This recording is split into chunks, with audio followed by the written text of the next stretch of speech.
Hey everyone, welcome back to my channel. I am going to be doing a halfway point of the school year review on my daughter Charity's senior kindergarten curriculum this past semester. And so if you haven't checked it out yet and you're interested, check in the iCards. I hope I will remember to put it up there. I know I'm bad with this. Sometimes I say I'll put it in the iCards and then I forget to stick it in there. So I will try to remember to put up in the iCards the video. I hope I've been pointing to the right side this whole time. I think this is the side. The video for my son's grade 2 curriculum halfway point review. But today we are focusing on my daughter Charity's kindergarten curriculum, and let's get started. So Charity's birthday is in January. She is about to turn 6, so she is on the older end of her grade. And so anyway, we're going to start with her math book. She is doing the Matthew C. Primer. My second time going through this book. That's quite interesting to go through it a second time because my older son did this same math book. And before this school year, I kind of thought, should I do Primer with her or should I do the grade 1 book, which is Alpha, because Charity knows a lot of math. She has really caught on to math well, and before we even started this book, she could tell you 9 plus 9 and 8 plus 8 and 10 plus 10 and 6 plus 3, and she just really picked up math all on her own really well. And so I kind of thought back and forth, which one should I do? I went with Primer. I wouldn't say I regret that choice. I think that was fine, but if you she could have done Alpha and she would be doing just great, no issues if we had gone straight to that as well. So I don't know, if you do have a child who is advanced for that, the math book Alpha really just goes more into depth of what this does a basis of. So this kind of just introduces a lot of concepts, and then when you get into the grade 1 book, a lot of the concepts are done over again, but instead of just being introduced, they go deeper into it. So anyways, all that to say, Charity finished this book easy peasy before the Christmas break. So it does have 30 lessons, and she would sometimes do like lesson 1, A, B, C, D, E, all in one day, which, I mean, my son, when he was in kindergarten, not to throw him under the bus because he was not slow, he was just average, and a little bit younger, it would take him 3 days of schoolwork to do that much work. So we would go through, I mean, the beginning starts out real easy, and you're just tracing letters and numbers, I should say, and then coloring in. And anyways, there were some spots that we would, like if a lesson had A, B, C, D, E, F, I think is usually what it has, we would do maybe A, B, C, then we'd skip D and E and just do F or something. We would sometimes skip parts just because she was getting the concept, and so it was really just wasted time to go deeper into it. But anyway, she easily finished that book.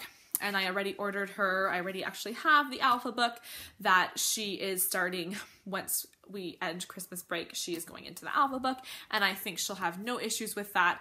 I don't know if I want her, if I think she's gonna finish that one before the summer break. She may. We'll see how she does. It is a grade 1 book, so we're kind of, I don't want to say I'm transitioning her into grade 1 completely, but because she is on the older end of kindergarten, I think she really most of her work is a grade 1 level now instead of just a kindergarten level. But that is her math book. And then for reading, this is my first time using the Teach Your Child to Read in 100 Easy Lessons book. With my son, we used an Ordinary Parent's Guide to Learning Reading or something along those lines, and it was good. I really do prefer this book though, especially for teaching a younger reader. The pages are just fun and the letters are nice and big, and Charity, like I've said before, she had already taught herself to read basic words before we even started this. So during Christmas break here, she is on lesson 73, so we will easily finish this book before the end of the school year. I think that this book goes in much more logical steps through the learning to read process. So the Ordinary Parent's Guide to Teaching that we used with my older son Elijah, they really like exhausted every single consonant blend and every single rule using only one one syllable words. So he would learn a word like bridge, you know, it has the G says J, it has the BR blend, it has, like, there's so many rules about that word, or words like dough, as in like bread dough, you know, the G and H, and like laugh, and those words, and he wouldn't even be learning 2-syllable words yet. Whereas Charity's like at the point she's at right now, like she's reading words like teaching and sister. And even though she has not learned some of those other rules yet, and I think that's a much more logical way to learn to read. Even as far as reading other books, like if she goes and gets an easy reader from the library, you know, she can mostly read those books. Whereas at this point, Elijah couldn't yet because he hadn't even learned to read a single 2-syllable word. I don't know. I just think it's, and there haven't been any errors that I've noticed in this book, unlike the other book. Just overall, I do prefer this book, although both are good books that work and can teach your child to read. So anyways, it's going well, and she really is doing well in this book. It's fun too because they have little pictures, so they'll read a story each lesson, but then there's a little picture that goes along with it. And the story is basically just telling the story of that picture. I should just show you a lesson so you can see what I'm talking about if you don't know this, this book. So if you can see that, the picture is just telling the story there. So anyway, really good. We're definitely going to keep using this book as a learn to read book. She's also just doing some Bob books. She's really read all of the kindergarten Bob books, and we're going on to the grade 1 Bob books as well. Then for spelling, we are using Spelling UC. And overall, I really like Spelling UC. This book is kind of like, I can't quite decide if I like it or not. I do, but there are things about it that I don't. So at the beginning of the book, what they're doing is they're just learning how to write little letters, and then I'm giving her spelling words, but it has like a vowel in the middle that I have to use. So she's doing that. And that only goes on for the first probably quarter of a book, if that. And then from then on, this is what her pages look like. They're just empty spaces, and she is working on spelling words. So basically I give her a word. What I do is I just give her a word, I use it in a sentence, and then I tell her the word again. I'm trying to show you another page that she's actually filled in. And then she writes those words out. So, I mean, it's fine, but I just feel like I could be using my own paper to do this. I don't need this, because look at this. It just continues on and on and on and on and on. The gray is just showing you where the vowel should be, but like, look at that. Like, I don't know. I kind of wish there was something else, even just a little poem for her to maybe memorize, or just something else besides just open pages like this. Like that. Like that would be fine to continue doing. Anyways, I do like the way they have it. I do like how they have the blocks and how she learns to write in the block. And it's a little bit easier, I think, for her to learn to write on this and to learn to write on like the typical lined paper. And so I do like the way they have that set up.